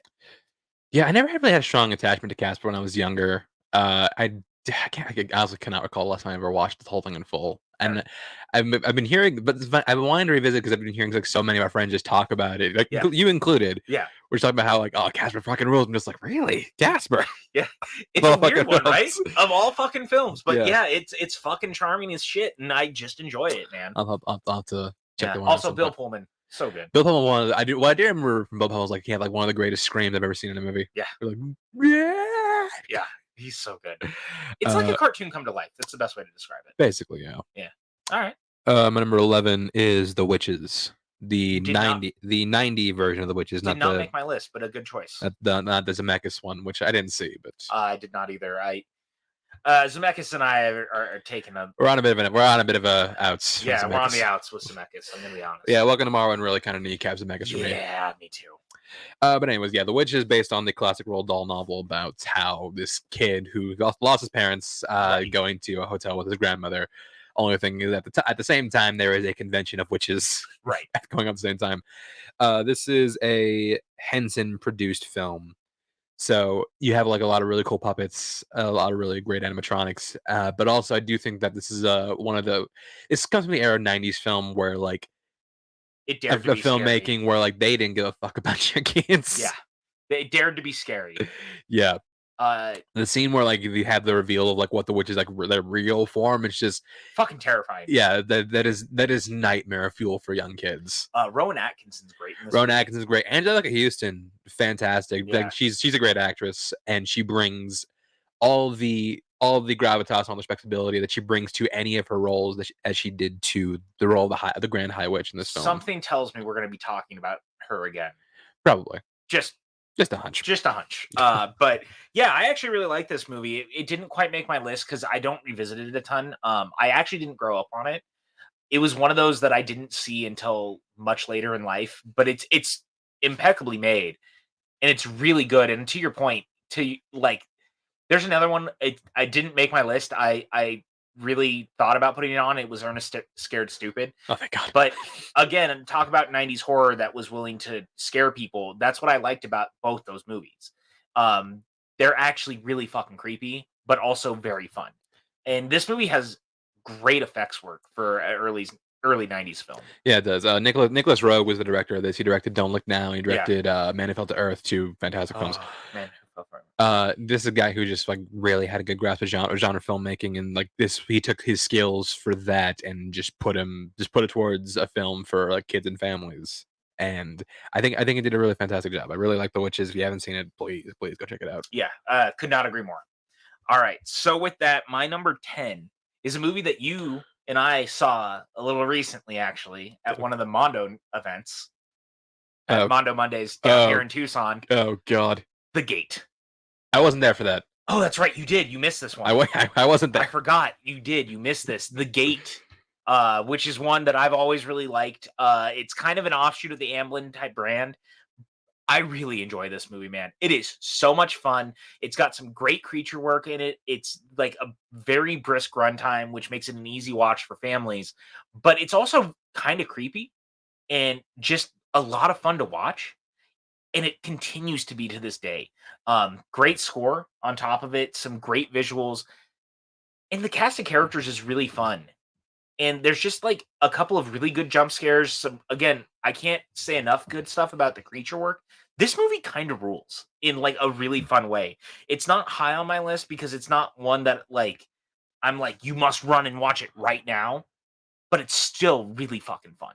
I think you'd like it a lot. It fits in the world of like Gremlins and it's like you told me after you watched it, and and like I said, I wasn't there, so yeah, I have not seen this film yet. It's very good. So everyone, check out The Gate. The Gate is great. All right, my number 10 is one that borderlines family because it does go very pretty heavy into horror, but I do think it qualifies enough. And if you look it up, it is listed on a lot of sites as a family horror film. Okay, it's Poltergeist. Nice. I didn't think about that. Fuck. I because of your point, I was like, it almost leans too far into horror, so I didn't do it. That's a good but it is a movie that like families can watch together, just because like it doesn't go like super heavy except when it really does. But yeah, I think that Poltergeist is, speaking of like the whole Amblin feel, this does feel like you took the classic Spielberg setup where it's like, the family trying to adapt to life in a new house and trying to just going on like going this new adventure of life. Only thing is the house so happened to be built on an Indian burial ground. You have some really creative visuals from either Tobe Hooper or Steven Spielberg, depending on who you ask. Yep. The scares really work. I think the family dynamic is really fantastic at the center of this. And yeah, I mean, this movie just has like so many iconic sequences and so many iconic lines. They're here, the whole, vision of the other side. And yeah, like if you look at it, there are some scenes that do lean pretty heavy into horror, but a lot of it is it's pretty accessible for families. You only moved the head. No, you didn't move the bodies. Yeah. I'm retroactively putting this at my 9. And I took something else out because you're right. I should have had this on my list. Yeah. I'm going to be honest. But again, I think about it so much more as more than family horror. Yeah. But to your point, it's the Amblin aspect. This movie to me, this is one I talk about all the time. I think it makes a great double feature with E.T. Because it almost feels like it takes place in the same. It does. Yeah. Right. Like that same. And that's why I think it does suit the whole kind of like family horror aspect of it. Yeah. It's a good double feature. And actually, there's another one I'm going to bring up later that fits the same world and same vibe. But this movie rules. The cast is great. I mean, Carol Ann is one of the all-time great like front characters of a movie. It's one of the best kid actor performances ever. Yeah, it's just tragic what happened to her. A couple to a lot of people in that movie. Yeah, and Craig T. Nelson's great in it. the creature effects, that third act is wild. And I always loved the false ending. The false ending is so Yeah. good, and that's when it goes for broke and becomes like a horror film. Mhm. And that's what I like the most, because once you get past it, it's no longer safe, and I really love that. Yeah, I think I feel like people kind of did double feature this in ET because They came out a week, the same month. yeah, Yeah. like a week apart. Yeah. Wild. Mm-hmm. Fucking good stuff, man. All right. My number 8 that was my number 9. Yeah. it's So your go my number 9. Number 9 is the Addams Family Values. Okay, so I have the Addams Family at 2. Really? Yeah. Not Values though. No, but I would be willing to bump it up to talking about them together, because it was kind of a coin toss, and Alright, sure. I literally just flipped a coin to talk about it. They're Alright. both really fucking good. All right, sure. All right, we'll move that. We'll wait. No. Sorry, spoiler alert. Addams Family's at 2. So that means my number 8 is Hotel Transylvania. That's one I debated, but Yeah. I think they're a better Halloween. Well, that's probably the most Halloween animated movie. But in that it deals with a lot of monster stuff, but I do think they're better animated horror films, which I'll get to later on my list. Me too. But that's why it's at 8. Yeah. The reason I really like this one, and you and I have talked about this a lot, I'm a big fan of the Universal monsters. And the Universal monsters to me are like the pantheon of horror. I love those movies. I own all of them. They're not all great, but I always thought the work on it was really good. And the one thing I think that Jenny Tarkovsky did with Hotel Transylvania that gets overlooked is it feels like such a love letter to those movies in particular. Like even down to the designs of the characters, right? Like every one of them, they definitely look a little bit like their actors. Like I think that Sandler's Dracula is really great, and like he's so good in it. Sandler's actually really good at doing the animated movie thing. Like I don't love 8 Crazy Nights, but he's very good at lending his voice to something animated. What? 8 Crazy Nights. I said I don't love that movie, but I like his performance. Why? Because I think he's good at doing that stuff. But in particular, these movies especially are very, very good. And I like that they took a mix of using the actor who's clearly voicing the character, but then taking that with like the classic Universal monster feel and putting it together. And there's something to be said about that like family angle of the stuff with his daughter that I think is so charming. Andy Samberg is really good in the first one too. Like the cast is super fun, and I go back to this movie a lot. I was so surprised because I had no hopes for this movie, to be honest, going into it. I didn't love the trailers. We were talking about earlier, it's great when you go off and you're having fun and you're making movies with your friends or whatever. And that's what these movies felt like. It was just another Sandler joint where they were all hanging out and just making a movie together. And that's fine. And I'm glad they were doing it. But it did not give me high hopes. No matter how much I like Jenny Tarkovsky, it gave me no high hopes. And I was so fucking shocked how much I loved it. Yeah. The thing about this one more like, because Tarkovsky directed the first 3. Yeah. Don't love the third one, but I think that I don't either. But the first 2 are. What I usually say Jenny Tarkovsky with like more grounded, more mature animation, with Samurai Jack or Primal. Mm-hmm. But he's also really good at doing like even the Clone Wars. Yeah. But he's also really good at doing like animation aimed at kids, because he's like this like the movement, the speed of it all. Like it's just really a lot of he's really good physical, at doing like the cartoon style. It's a lot of really good physical comedy. Yeah. Very slapstick. Well, yeah. So I think that's really. I think the first 2 are really good. Don't love the third, but they were. That's another one that kind of borderline making my list. Okay, yeah. I'm glad that you almost put it on, because I debated the back and forth, but I was like, I fucking really love this movie. Yeah. And the more I watch it, the more enamored I become with it comparatively. Like the third one's kind of whatever, and I do like the second one, but that first movie, so good. Mm-hmm. All right, so my number 8 is Gremlins. I have it a little bit higher. I figured you would. Uh-huh. All right, so moving on. All right, so that means my number 7 is Coraline. I got that higher. Okay, cool. So that's your 7 then. My 7 is Wallace and Gromit's Curse the Were-Rabbit. Did not make my list. I was very close, but I went with Transylvania over it. Yeah, yeesh. Wow. They're both very good. Yeah, I mean Aardman's they are like the gold standard of stop motion animation, which is ironic because I do have things above them, but still. Yeah. I think that the thing that they're most known for are the Wallace and Gromit shorts, which are so good. Yeah, a lot of their shorts are fantastic. So the challenge then became like adapting them into a full feature. Yeah. And I was trying like, can they hold a full movie by themselves? And yeah, they They can. can. They do a really good job of kind of like parodying the Wolfman, like the different world properties. They bring in a lot of really fun new characters. Like I love the one like for the Helen Bonham Carter voices. So good. She's good. Ray Fiennes gets a lot of laughs as the villain. Yep. I think he's really funny. We need to do a rewatch this soon. Yeah, it's been a while since I've seen it, but I do like this movie quite a bit. They do a really good job of conveying tone and atmosphere. The comedy between Wallace and Gromit is still as funny as ever. The two of them are fantastic, and it's just amazing to me how much personality you can get from a character like Gromit who never speaks. He's just such a good character. He is. He really is. And to your point, he just works, man. Yeah. God, it's just so fucking fun. Yeah, it's just there's so much about this film that just works. It's a fascinating story. It's got a lot of cool, really cool twists and turns. Yeah. And yeah, it's everything you would want from a live action or from a feature length Wallace and Gromit film, which and we're finally getting a sequel to it at long last. Which I was just glad that they took their time to do it, and that even with a sequel, I'm glad that they're taking time to do it because those characters are very beloved, and you want to make sure you do it right. And I'm glad that they actually hold their own like that. Like it works, and it's good. And it's fun. Is this one streaming anywhere? It's potentially. Let me check. I just know it's good. And if you have not seen Wallace and Gromit: Curse of the Were-Rabbit, you very much should. It's a ton of fun. So that you're looking that up real quick, but that goes to my 6. Yeah. All right. So my number 6 is Paranorman. What do I have that? I had that at 5. Okay, we can talk about it then. Right? Yeah. So this is another one. You're gonna notice that this section I've got a lot of animation.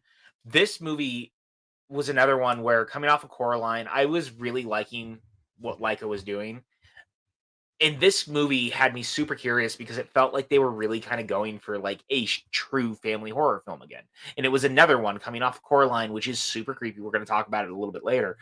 But I wasn't sure what it could be. And it ended up being like such a love letter to just spooky movies and family and living and being that like weird outcast kid in life. And it is so charming and so fun. And the animation is gorgeous, and the cast is great. This movie rules. Yeah, and I think the worst about this film is the fact that a lot of it, well, first of all, a lot of it plays with your expectations regarding certain characters and certain climate and certain moments in the film. But what works about this is that it's finding the humanity in horror stories. Yeah, it's realizing that the things we are scared of at one point were people. Yeah. And any of us can become these things at any time. It's doing a lot of acceptance, whether you want to go for vengeance or go for forgiveness or whatever, and all the emotions. It's a film that really focuses on not just scary things, but the emotions that build those scary things. Yeah. And I think that's what makes this film just that brilliant. It was a fantastic 1-2 punch with Coraline, and this is the one. Those two films will put Leica on. We'll talk about Coraline later, but those two films really just like establish, hey, like we're here and we are fantastic and this we kind hang of with stuff. the big dogs, and we hang with the big dogs. And a lot of the times they're better than the big dogs. Like straight up, they're just that good. Yeah. So just good stuff. This movie's great, and again, the cast is fantastic. Anna Kendrick's really good in this. But yeah, we're going to Frankenweenie later. But like 2012 was actually a really great a great year for animation. It really was, because like that whole Transylvania and Frankenweenie same year. Yeah, which makes it more baffling that Brave managed to win the Oscar. We were literally having this conversation the other day. That's the funny thing. Like we had this entire conversation off mic because we were both so baffled still by it. Yeah. But still, so that means it's your number 6. My number 6 is Little Shop of Horrors. I didn't think of that as family horror. I think it qualifies enough. No, it's fair. I'm not gonna amend my list this time. This like straight up, this is my favorite musical of all time. I didn't think of it as family horror. You're probably not wrong, especially the musical aspect of it. Yeah. But I'm cool leaving it off. It's gonna be one of those oversights where I hear where you're coming from. I just Well, this is a movie that is basically a 50s creature feature. Yeah. But it was made in the 80s. It's in color and it's a musical. With a great cast. With a really Rick great Moranis, cast. Steve Martin, like John Candy's cameo. Levi Stubbs is the plant. Oh my god, dude. So good. But yeah, I think the music's fantastic. I think that this does a great job of playing to a lot of the classic tropes of old school sci-fi Yeah. and horror films. I really love Levi Stubbs as the Plants. He's so good. Yes, he's so good. I love the new song they added, "Mean Green Mother from Outer Space." It's a showstopper. Yeah, it is. It's so good. I think the thing holding me back for this one is the fact that I wish they'd gone theatrically with the original ending. Which is great, by the way. If you guys don't know, there's an alternate ending, which is the play's ending. Well, like for the longest time, it wasn't available. Yeah. But on the most recent Blu-ray anniversary release, they actually did restore the original ending in color, and it is a feature you can watch on the Blu-ray. It's the best. I think it's the superior version of the film. Oh, absolutely. It also cuts out John Belushi, which is funny because Belushi or Jim Belushi, Jim Belushi had a cameo at the end of the theatrical cut, but he's missing in the director's cut because they couldn't refilm that scene with him. Yeah. So it's a different actor that sets up the original end of the movie, which is very funny. Yeah, but anyways, this is one where it's perfectly accessible for families. Yeah. But especially if you watch the director's cut, the plant can be genuinely scary at points. Oh yeah. I loved all the animation of the plants taking over New York and the city, having the army rolling in and shit, attacking them. Oh, it's so good. But yeah, I do think that this is, if you want it's something a little different than your typical, horror film. But I do think it's a good entry for for it's a good season. Choice. Like I said, I hadn't thought about it as family horror, but I like that. It's a good choice. That leads me to my number 5 then, which is Frankenweenie. Okay. You had this much lower. I had a 12. Yeah, but I think of all of Tim Burton's directed stop motion films, this one is of the two, because he did not direct Nightmare Before Christmas. Of all two of them. Of all two of them, I love this movie. And again, talk about a movie that's kind of a love letter to the things that he grew up on. It's a love letter to the Universal monsters, but it's also a love letter to the Godzilla movies. I love the swing of it being in black and white, which I thought was such a cool choice. And I think it's really moving. It's a movie that makes me cry almost every time I watch it. There's just something about that relationship with Victor and his dog that is so just great. I have a little Sparky figure right up there on the shelf, actually. I love Sparky. I think he's one of the great characters of the 2010s in animation.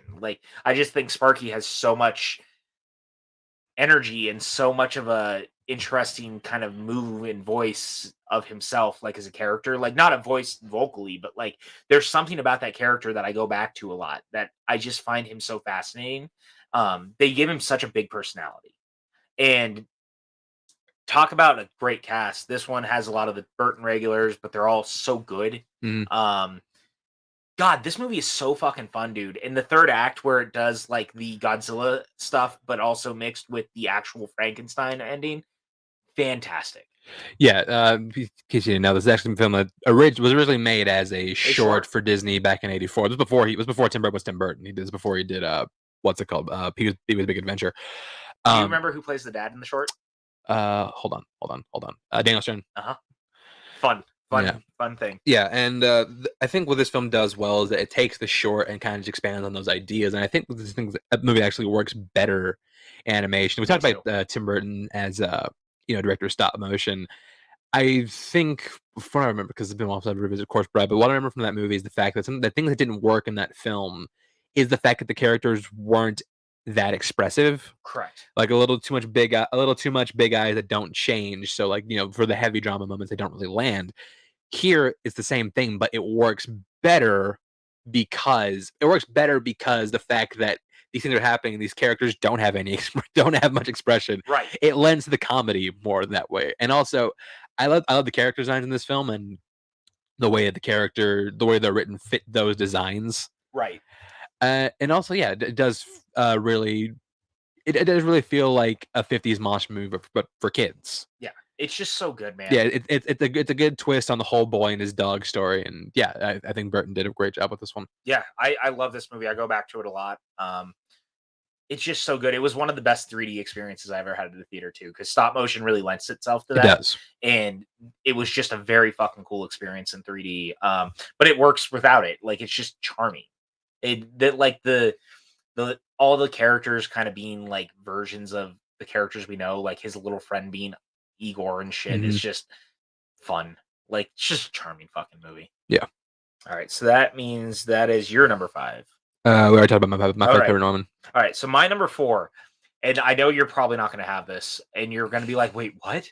You're Scooby-Doo on Zombie Island. I haven't seen it. That's why I don't have it. Oh, okay. I couldn't remember if you hadn't seen it or if you didn't like it. Yeah, no, that's the reason I don't have it, because I haven't seen it. Okay, so I'm about to gush super fucking hard about this movie. I'm a big Scooby-Doo stan, just in general. I've really always liked the character. I have every version of the TV show. You're aware of this. Like, I own them on DVD or Blu-ray if they have the release. I've tried to get every one of the animated movies over the years. I could have chosen any of these movies. Like, there's so many. But Scooby-Doo on Zombie Island was such a big deal when it came out in the late 90s. And I remember like them hyping it up at like they treated it like it was a theatrical release, man. WB really pimped this out and really were pushing that they were like getting back in the Scooby-Doo business with this movie. And this movie is so good and so creepy because it's one of the first times that they really went for the idea that this mystery that they're all on is way more real than anything they've ever dealt with.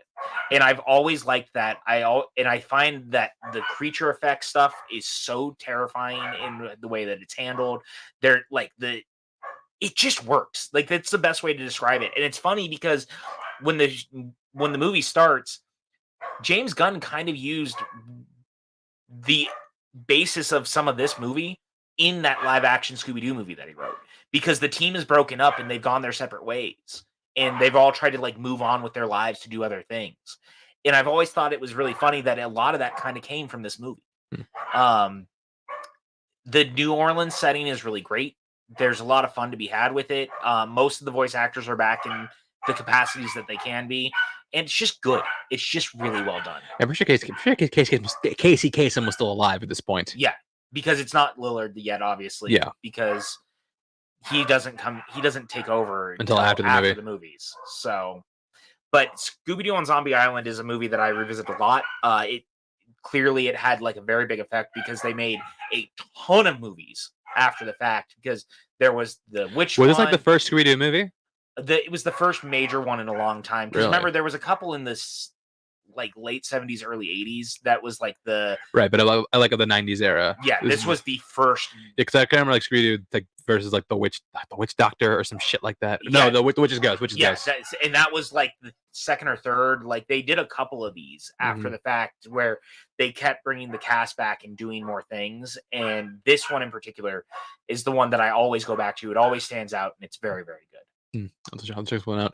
My number 4 is one you had earlier. My number 4 is Coraline. Oh, okay, Coraline. Here, I'm going to let you talk about it real quick. I'm going to go deal with this real fast. Apologies. There's corgis. Yeah. So yeah, basically, Coraline was the first film from Leica Studios. It was basically this is a time where stop motion was kind of like a lost art form. You didn't really see stop motion films very often. You didn't really see them as being, they weren't as popular or marketable or really anything. But then this is where Leica emerged. Leica emerged from Travis Knight, son of Phil Knight from Nike, former rapper. And he tried to, this is his big bounce back for big bounce back for stop motion as a whole. Directed by Henry Selick, who did do Nightmare Before Christmas. And this is basically, it took what you would associate with like the Burton film and just say like, oh no, we can do it just as well. Something I think works about this film is the fact that every single character has a tinge of mean-spirited to them. Like, there's nobody who's like this idealized version of themselves. Even our protagonist Coraline, who I think is one of the better kid protagonists of the past couple of years, she can have her moments of being selfish or self-centered. But what works about this film, I think, in general, is just the construction of the other world. I think that you just look at the color scheme, the construction of it, the animation, the fact that you can do so much to make this whole world this idealized version of itself. The idealized version of it is for her, but also have it feel like what am I looking for? Feel a little alien, feel a little off, feel like something is just not going right, or something's gonna drop at any moment. And plus, you have the ending, which can go. Wow, something's happening out there. Sorry about that, folks. You have the ending, which does actually lend itself to some really scary visuals. So yeah, I think that this was the first Leica film. You ask me, I do still think it's the best. Yeah, no, yes, Stardew, you were right. The the button soda knives is like it's one of the most terrifying implied visuals. We never see it actually happen, but like they bring up the aspect like, oh, we're going to sew buttons into your eyes. They build horror in the fact that you can't like it's your imagination. Like your mind is putting together the visual of, oh, someone's going to take a needle and just like thread buttons into my eyeballs. Like that sounds horrifying. It sends a chill down your spine. And yeah, like it's just as I think that's more effective than anything they actually show you. Hello, I'm back. Yes, you are. I just had like A+ like vamping skills right Oh, now. I heard you. I could hear it while I was doing stuff. I apologize for the noise and the chaos. But yeah, this is a great fucking movie. I'm pretty sure you covered almost all of it. But like that upside down version of the world is so terrifying. God, that movie is so good. It is. Henry Selick really come out swinging with this one, and yeah, I look forward to whatever he does next. Wonderland Wild, baby, let's go. Give it to me now. All right, so that means that we're on my number 3, and my number 3 is Gremlins. I figured it'd be pretty high for you. Yeah. This is a movie that had a huge effect on me as a kid. It was one of the first scary movies I ever watched, and I watched it a ton. This is the other one I was talking about that kind of fits the Poltergeist ET era of Amblin. So, man, this movie, so good. Great cast, great creature effects. Gizmo is one of the all-time great like movie creatures. I love the Mogwai as a thing, and I think the Gremlins design and the puppet work was so stellar. This movie fucking rules. And it's really actually scary. Like it's got a lot of really scary moments for kids. Yeah, it does, especially towards the end where you have like everything breaking down. Yeah. This is lower for me because it feels a little too Christmas for Halloween, but it is still a family-oriented horror film. Yeah. I tried to go for the family horror instead of like just the Halloween vibe. Which is ironic considering something I have on the list later. But yeah, fair. But either way, yeah, I do think that the creature effects are still great. Again, this is a good send up of classic creature features, and making those tropes and story aspect accessible for kids. And Dante directs the shit out of it. He does. He directs the shit out of both of them. To be honest, is he still alive? Yeah. Okay. He just doesn't do a ton of work anymore. Right. But he's so talented. Chris Columbus's script is really good.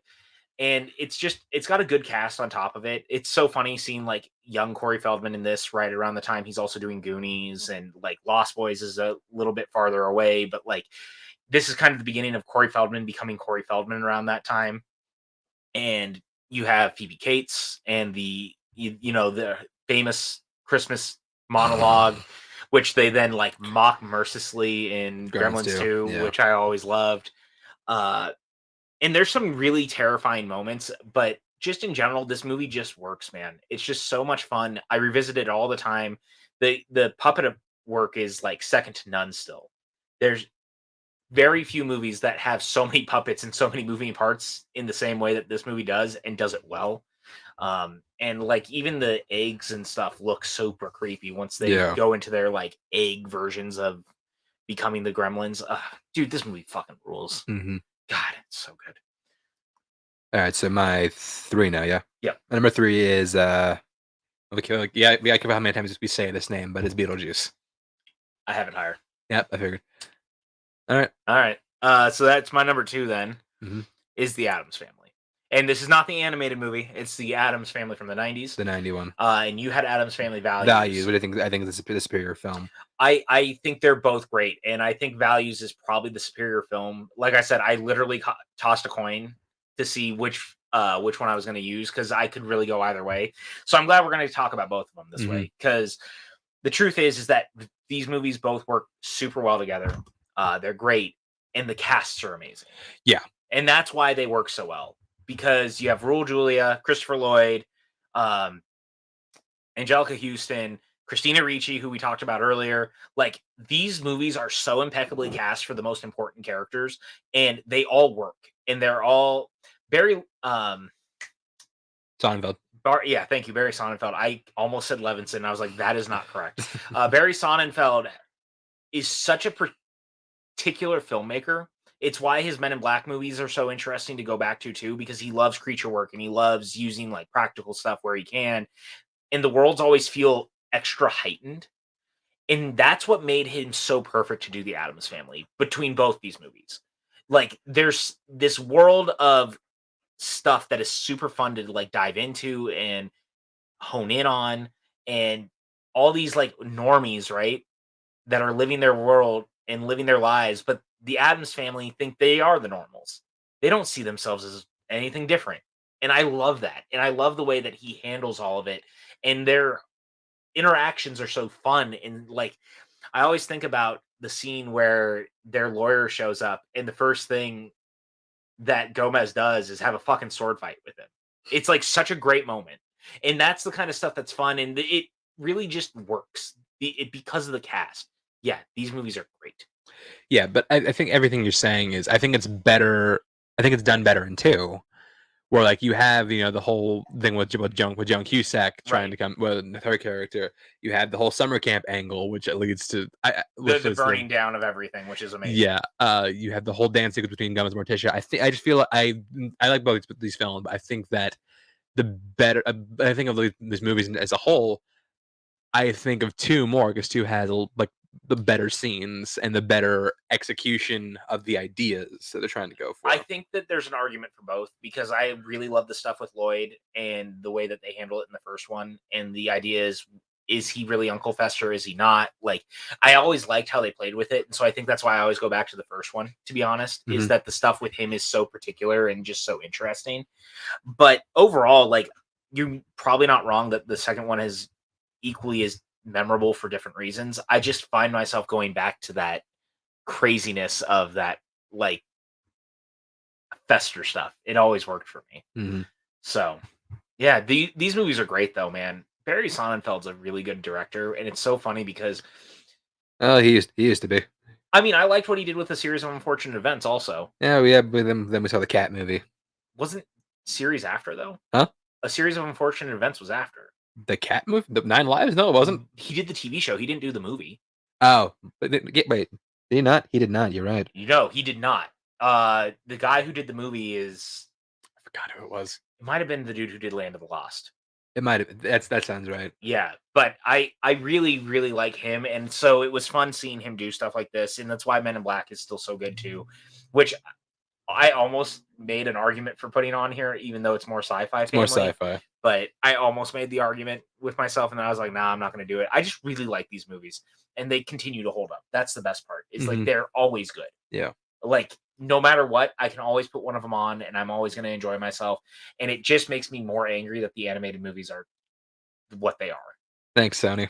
Yeah, thanks a lot. Especially coming off of like Hotel Transylvania, which is also Sony Animation. Yeah, I don't understand. I don't either. My number 2 is The Night Before Christmas.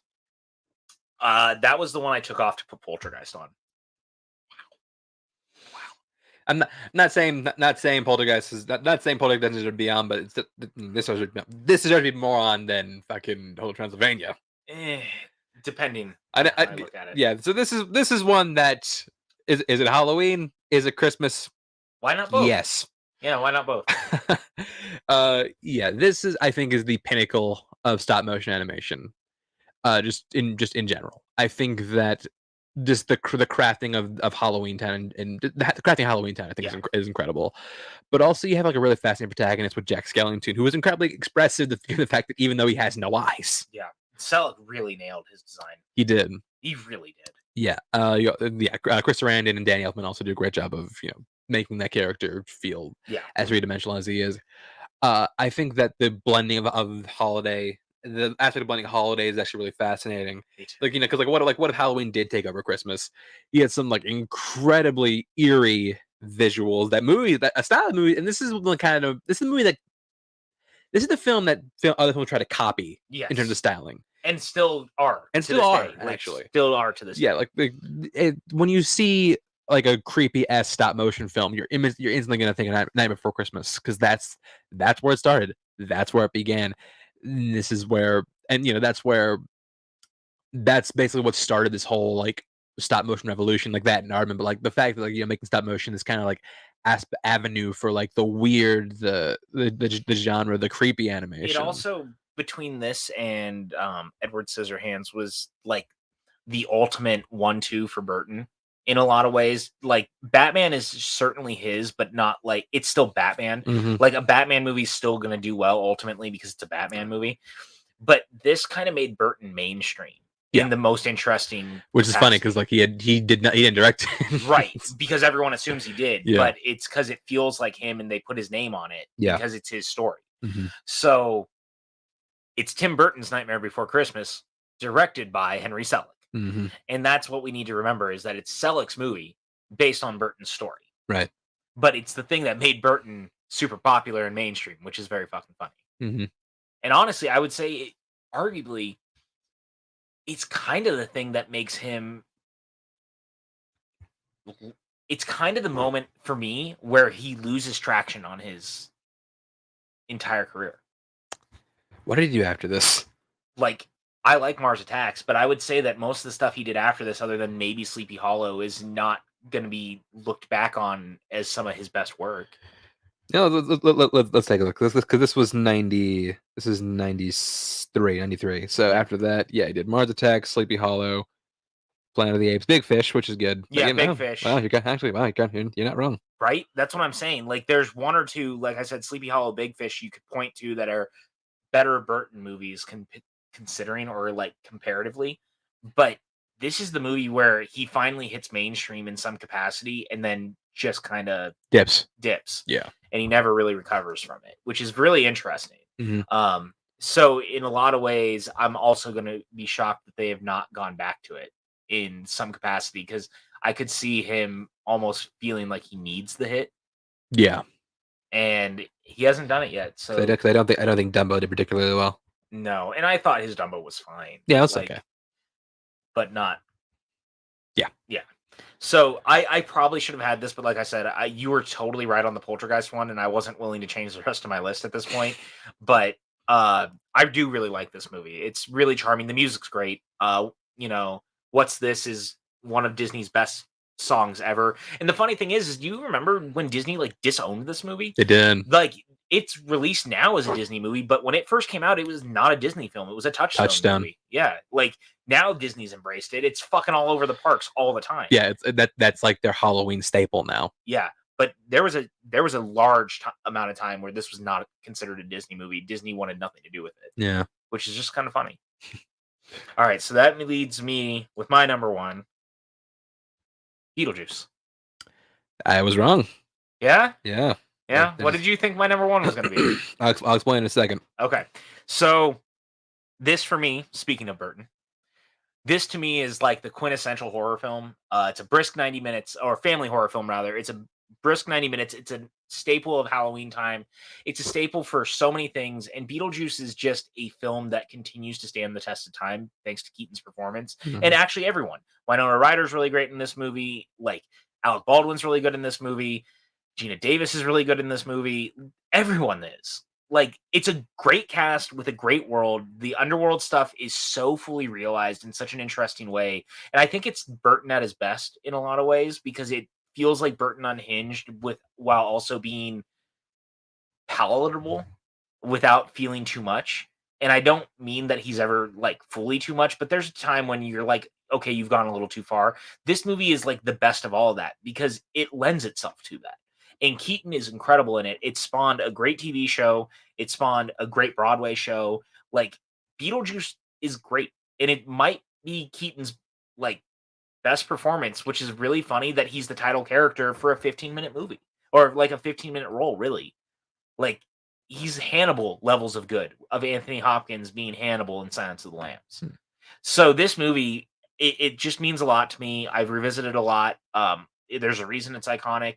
There's a reason it continues to have the hold it has. Like Universal had a house for it, like last year at Horror Nights. I was there. Yeah. Yeah, I mean, this movie, it's still good, man. It's still good. All right. One I'm shocked was on your list was Monster Squad. Which I thought would be number one. I really wrestled with putting it on. Ultimately, I decided not to. Because I just don't revisit it as much as some of the others. But yeah, I mean, I do love Beetlejuice a lot. I think that this is my favorite. No, not my favorite. I do love Edward Scissorhands quite a bit, but Yeah. I think this is like a top 3 Tim Burton. Easily. I think that just like what the visual, the stop motion of it all. Plus, yeah, that great performance from Michael Keaton in the title role. Gina Davis and Alec Baldwin were great. I also love the character Lydia Dietz by the writer. This movie has it's the perfect film to watch with your family, which is crazy for me because I thought this was like a scary movie when I was younger before I saw it. Because it's kind of what it looks like. But like no, like it's got a lot of great laughs, but like also doesn't shy away from like putting together some like really heinous stuff on screen. Yeah, and like the work on say the Alec Baldwin and his wife Gina Davis in the movie, and that whole like them changing their face and stuff to try to be spooky. There's some really truly standout shit in this movie that is fucked up and weird, and yet I love it. Yeah, it's so good. So my number one. Okay. This is one that is debate. Might cause a little bit of debate, but I do think it fits the criteria for family horror. Okay, I'm down with it. All I gotta do is just do like 3 notes. Okay. Ghostbusters. Yeah, fuck. I didn't think about that as family horror. I think there's a argument to be made. Yeah. This is a film that does deal with a lot of the classic horror thing, mainly ghosts, hauntings, demons, all that kind of stuff. But it does take a decidedly comedic approach to it. Mm-hmm. And I think that this is a film that just on all levels just works. 100%. I think it's one of the greatest comedies of all time. It's one of the greatest horror comedies of all time. But it's also one that the kids in the 80s, and it's one the kids can watch because it has a bit of an edge, makes them feel a little bit grown up. Yeah. It's not shot like a typical comedy because it's shot with a lot of a lot of shadows, it's shot like a movie, and kind of a real horror movie. Yeah, the cast is fantastic. They're all hilarious. Yeah, I love me some Ernie Hudson. But also just some of the scary visuals are also like when it won't be scary, like it can be. I mean the librarian. Yeah, exactly. That's a perfect example. I think this blends the horror. I think this makes horror accessible better than any other film I've seen. Mm-hmm. And I think that for that reason, it's a great gateway. Yeah, it's a great gateway to more expanded horror. But I do think that in terms of family horror, I don't think any film does better than this film. Fuck, I probably should have had this. I'm going to be honest with you. I'm a little mad at myself for not having it, but you made a really good case for why it should be, because it really kind of is. Yeah, it's definitely like a family horror type film. Man, that almost feels. I almost feel bad that I don't have it. That's like one of my favorite movies of all time. I know. I was surprised it wasn't on your list at all. Yeah, I didn't really think about it as family horror because I was really going that angle of like. Again, it's why I didn't have Poltergeist either, or even Little Shop. I was taking such a different approach to it, looking at it like just as family films in some capacity. But this totally fits, and it spawned a fucking cartoon, a couple of them actually. Mm-hmm. It spawned video games. It's had 2 sequels plus that reboot in 2010s. two sequels and then a movie that's tangentially related, which we are not going to speak of. Not for the quality, just because I don't want to get yelled at the internet. Yeah, today. I don't feel like having the internet come after us today. I'm going to be honest with you, but it's a good fucking movie, man. Yeah, this is a good choice, but I think with that kind of brings our list to a close. Now we have to try to put this shit together, and I'm not sure how we want to do it. Okay, so looking at our crossovers are Beetlejuice, Coraline, Paranorman, Gremlins, Addams Family, one of them, Poltergeist, and Frankenweenie. So those are ones that are all locks for right now. All right, so let's put those ones together real fast. I think Beetlejuice is our combined number 1. Yeah, because Beetlejuice is the number 1. I had it at 3. You had it at 1. Yeah, I think that's a fair slot for that, to be honest. Yeah. So, I think Ghostbusters should be number 2. All right, what Ghostbusters are 2? Just in a general sense that you're totally right. That was a really fair argument to why it should be there. I hadn't really thought about it, but yeah. Nightmare nearly being on your list should put it on. Should get it on somewhere. Yeah, I think Nightmare should be on it too. Now Adam Sandler values. I think you said values is the better film. So I think we go. I values. say I'm cool with putting values on. All right, so that would put that at what, 3? Yeah, 3 is good for that. All right, Gremlins would be 4 because we both had that pretty high. Yeah. Oh, you had it higher than I did, but yeah, but I'm cool with it at 4 because that's I had it at 3, so that puts it kind of right in the middle of where we both had it. All right, now we have the animation bout. What's our highest animated film between the 4? I say put Coraline at number 1. So Coraline, Paranorman, Frankenweenie, Nightmare. Yeah. All right, so then we got Poltergeist. Now we have 3 more spots. Okay. I really want to make the argument to get Scooby-Doo on Zombie Island on. I haven't seen it. I know, that's the problem. I would say Poltergeist. Yeah. Okay. Yeah. Poltergeist is already on. Oh, so okay, great. That's our 9s. We have 3 more spots. Okay. Look, give me Casper. I'd rather give you Scooby-Doo, even though I haven't seen it. Okay, give me Scooby-Doo then. We'll put that at 12 because I haven't seen it. Okay, that's fine. What about Goosebumps? At 11. All right, I'll concede that one. Okay, what do you have left? How about we put on Wallace and Gromit? Okay, all right, we can put Wallace and Gromit at 10. Okay, cool. And then that makes the list. So what is our final list of the top 12? Give me 1 second. So our master lists of the top 12 are number 12, Scooby-Doo on Zombie Island. Hell Number yeah. 11, Goosebumps. Number 10, Wallace and Gromit: Curse the Were-Rabbits. Number 9, Poltergeist. Number 8, Nightmare Before Christmas. Number 7, Frankenweenie. Number 6, Paranorman. Number 5, Coraline. Number 4, Gremlins. 3, The Addams Family Values. 2, Ghostbusters, and number 1, Beetlejuice. It's a good list. Yeah, It's a solid list. it's a solid list. Everyone should put that list together for themselves to watch for the spooky season this year. Yeah, I think especially it's very fitting. especially if you don't do well with horror. Yeah. So I'm really, really happy with that list and the way it came together. With that, we're going to go ahead and get out of here. But as we said, I want to, if we can, announce the next one while we're here before we head out. Please go ahead. We're doing the Horror Hunger Games next week. Yeah. Chance, why don't you go ahead and explain what the Horror Hunger Games are? Basically, we're going to take a bunch of well-known horror icons, put them head-to-head in the Hunger Games. We're going to see who wins, and it's not just about who's the deadliest, but the Hunger Games, who can survive, who can get sponsors. Yeah, we're gonna see who is the cream of the crop in terms of horror killers. Yeah, and we haven't figured out exactly how big the brackets are going to be, but we're going to have. I have 16 already. Yeah, we could do more. Okay, and we might try to get a guest, just because I think we need to have at least one. We need at least one more person. Yeah, and I think I know who I'm going to ask. He's got a mustache. I don't know if he can make the time during the week, but we'll see. We'll figure something out. Yeah, we'll figure something out. But I'm excited. You're going to notice there's going to be a lot of horror themed things happening on the channel for the next couple of weeks because it's spooky season. How can we not? But I'm super excited to do some Hunger Horror Games with you, my friend. Yeah, it's going to be a lot of fun. Where can everyone find you online?